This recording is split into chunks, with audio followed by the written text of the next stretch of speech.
President Xi Jinping's latest round of military purges, in which he fired one of the country's most powerful generals, Zhang Youxia, is seen in some quarters as the Chinese leader showing signs of paranoia about his grip on power.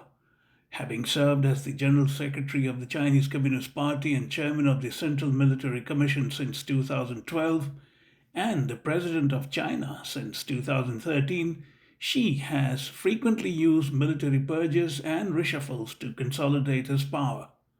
The military purges cast some doubts about Beijing's willingness to initiate any major war anytime soon, especially over its prime target of Taiwan.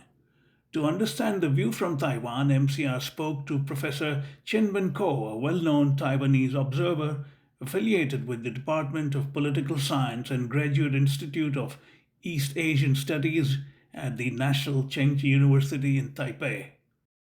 Welcome to my Shah Reports. It's a great pleasure to have you, Professor. Hello, Mayak, and welcome to all the online viewers. I would like to thank you, Mayak, for inviting me to this interview. It's a pleasure. And I'm excited to share my thoughts with you today. But please note that my views are solely on my own and do not represent any political party or organization. I understand that completely. You're talking for yourself. I understand that. Yeah. Okay. Do you see, like I said in my email, the primary prompt for reaching out to you was some of your observations in a story in the New York Times in the aftermath of the military purge. It's the latest round of military purge in Beijing by President Xi Jinping, where he basically fired the number two most powerful man, General Zhang Youxia. Yeah. So that was my prompt. I want to start by asking you if you see the purges in the top leadership of the PLA, the People's Liberation Army, as displaying strength by President Xi or paranoia? Well, I would say that as Zhang Youxia is indeed a very influential general in the PLA.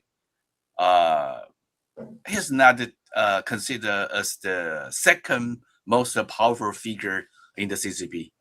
It's a different story. Okay, that position, the number two powerful leader in the CCP, I think that this position likely belongs to Cai Qi or Li Qiang, particularly Cai Qi. Cai Qi is a member of the Politburo Standing Committee member and the director of Central General Office of the CCP, and he oversees the party's Central Health Commission. These titles give him authority to oversee over the secretary, bodyguards, and health stocks of all Politburo members. I see.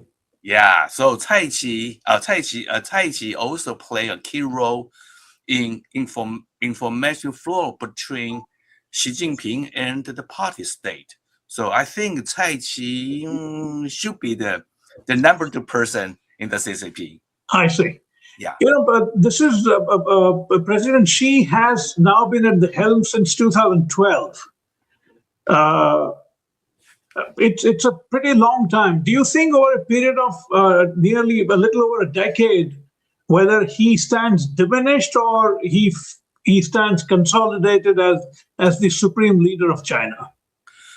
Well, I would say yes, at least temporarily. Because there are several reasons. First of all, he can purge all PLA top leaders in a very short time. In the past 2.5 years, he just removed all PLA top leaders. This can be done only when Xi Jinping power is consolidated. However, I would say that the massive purge of the POA leaders may cause lasting impact on Chinese elite politics for a couple reasons. The first, for several consequences. The first consequence is that Zhang Youxia's downfall may lead to the acceleration of generational replacement within PLA leaders. In the past 2.5 years, the majority of foreign generals were born in late 1950s to early 1960s. However, there are now some lieutenant generals born after 1966 who are now managing various CMC headquarters, theater commands, and military branches. So if these younger POA leaders survive this wave of purges, well, this is the precondition. They have to survive this wave of purges. They may gradually rise to higher rank before the 21st Party Congress in 2027.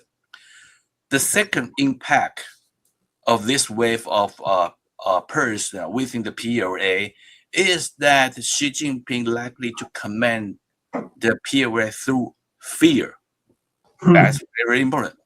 Command the PLA through fear, which could lead to anxiety and confusing within the military. For PLA officers, these purge bring mixed feelings. While there are more opportunity for promotion, yeah, it's a good thing. Yeah, the risk being removed is also high. Yeah, quick promotion and the quick purge. For example, the CMC headquarters led by Zhang Youxia and Liu Zhenli, I think will be effective. There will be more generals to be removed in the near future.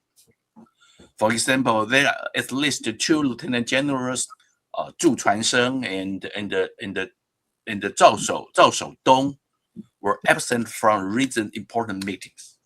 As high-ranking leaders are purged, lower-ranking officers may feel confused about why their superiors are always facing,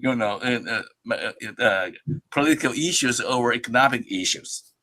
The third impact is Xi Jinping's political prestige or credibility will likely to be damaged in the long run. The promotions and the removals of these generals occurred under his long-term leadership. This means he must take the responsibility for these decisions. While these contents may not lead to a military coup, but it will still weaken its authority in the long run.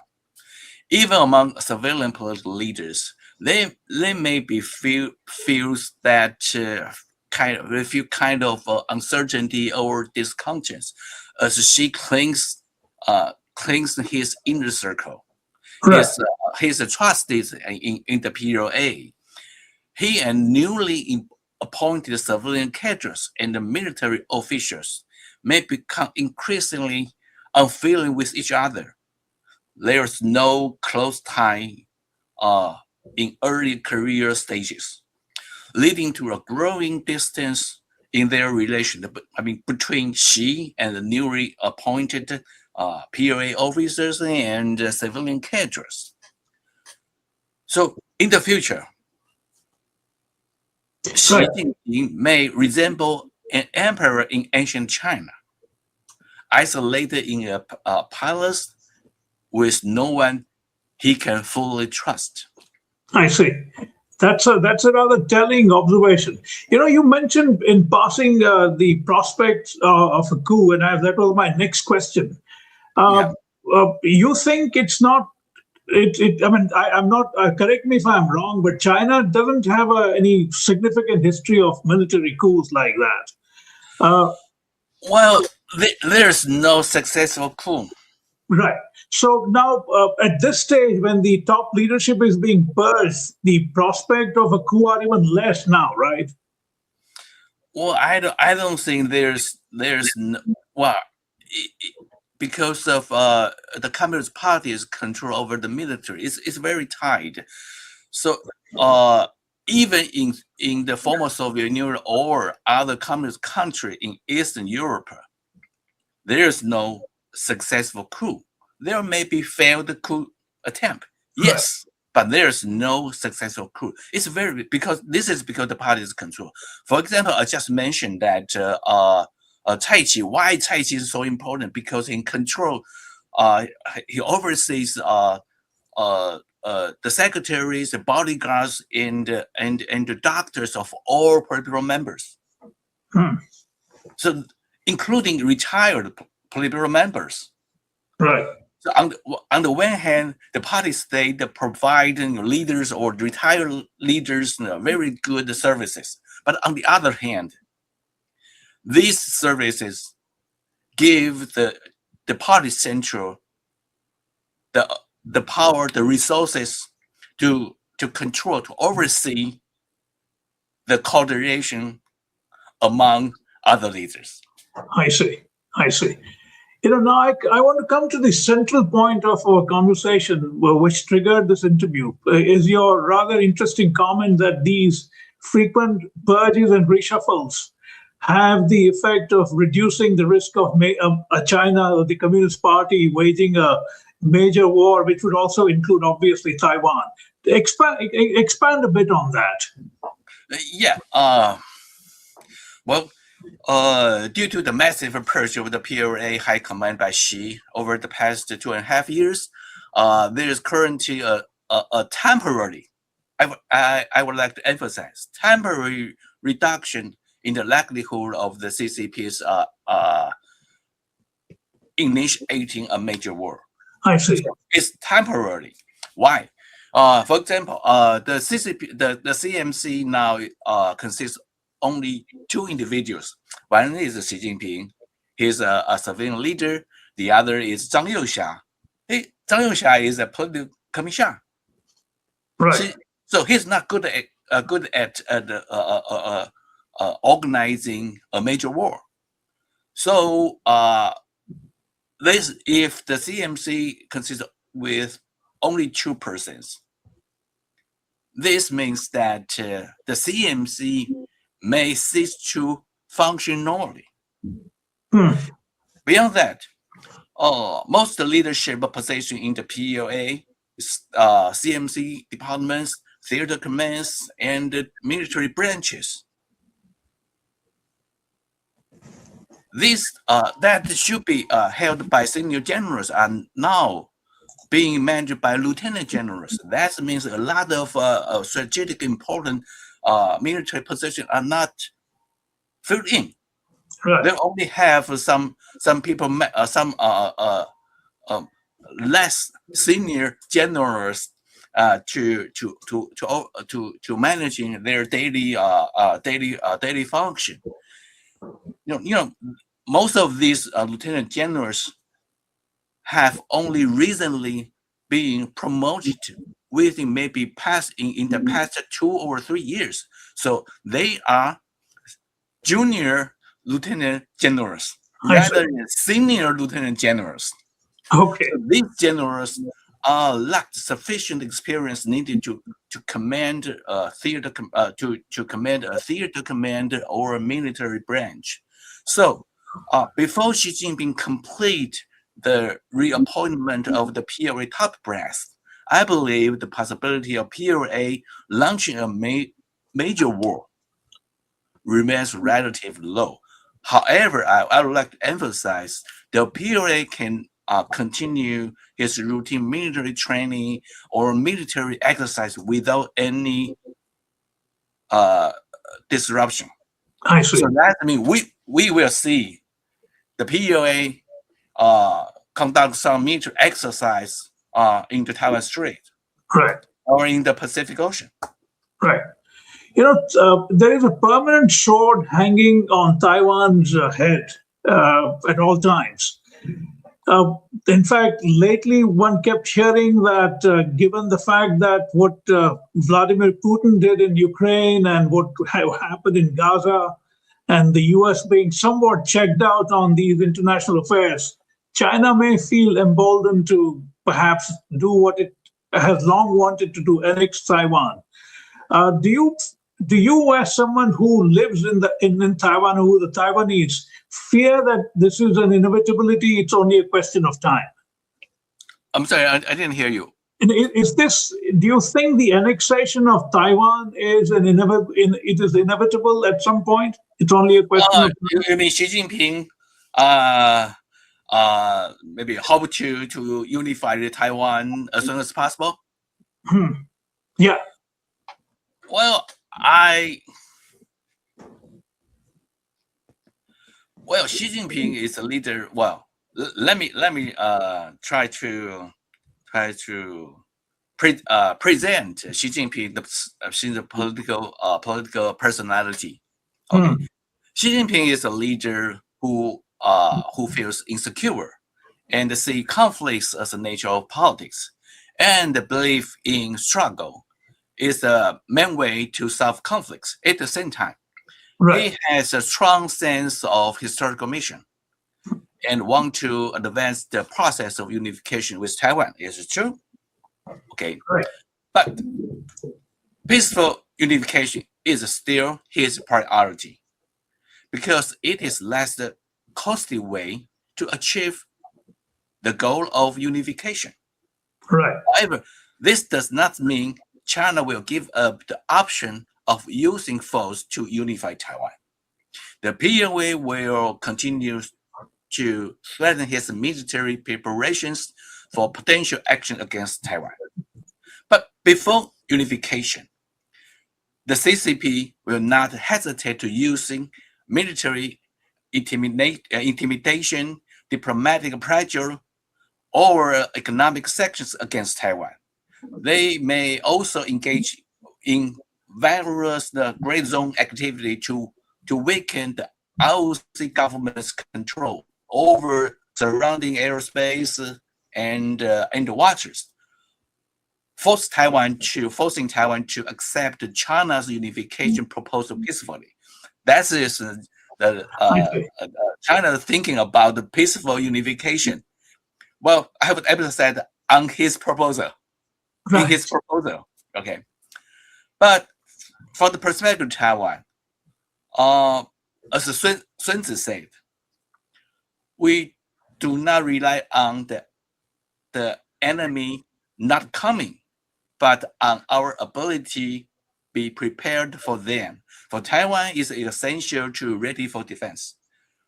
So whether Xi Jinping is in want to use force, but it's his decision. But from Taiwan, we just need to prepare for a war. Regardless, Xi Jinping's decided he want to invade Taiwan or not, or whether in his mindset he prefer to peaceful reunification or unification by force. It's his decision. But we need to prepare for war. Right. We need to strengthen our military defense or deterrence capability. Right. But it's such an unequal fight. Equal fight? No, unequal. There is no. Yes, sure. Okay, you are talking about what is Taiwan's optimal strategy to encounter China's military threat. Right. let me explain China's Taiwan policy. His final goal. What is his final goal? We know that he wants to unify Taiwan, but there is some subtle difference in China's Taiwan policy in Xi Jinping's era. If we compare with China's Taiwan policy in the Xi Jinping era, in the Hu Jintao era, it's a slight difference. According to the CCP's third white paper on Taiwan, published in August 2022, in the political report of the CCP's 20th National Congress in October 2022, the objective of China's Taiwan policy can be described as the advancement of complete national unification. So the term advancement is very important. It indicates that the CCP does not want to maintain the status quo of cross-strait separation, but aim to change it. So China is he wants to change the status quo in the Taiwan Strait. Right. Now, the second term is also important: complete unification. This term means it's different from unification. So complete is a keyword. This means this term means that the CCP is not looking for just a formal unification, just like Hong Kong after 1997 to 2017, before the updation of Hong Kong's national security law. Right. Yeah. So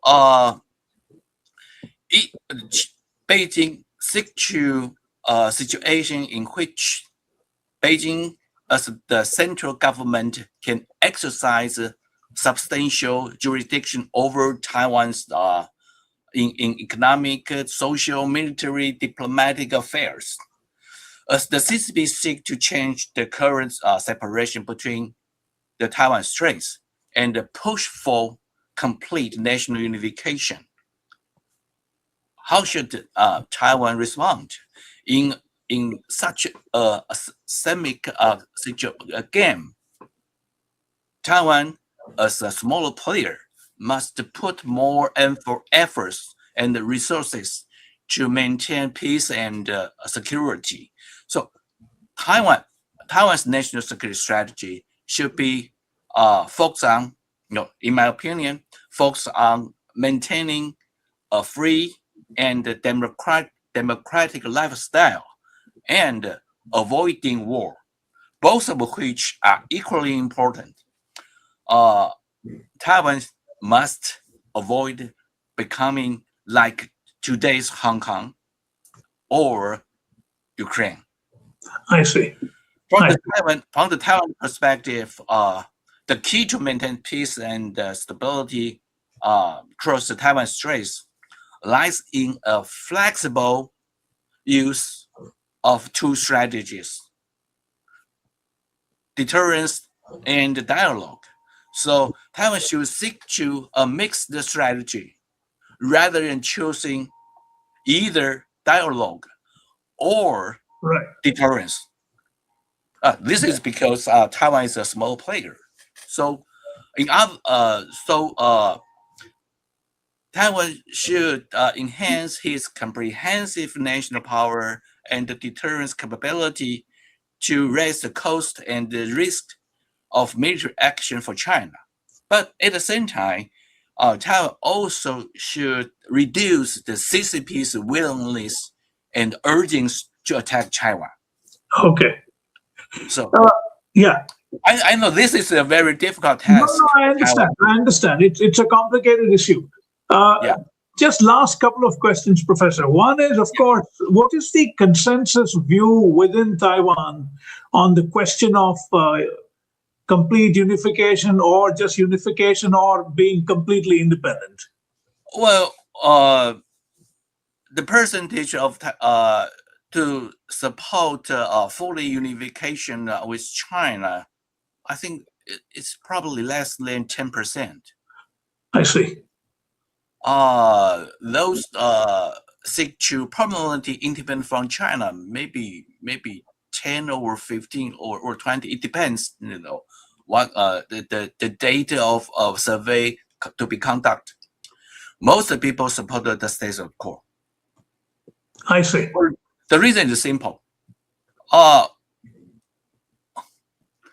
Taiwanese people don't like the lifestyle in China. Okay, I understand. Yeah.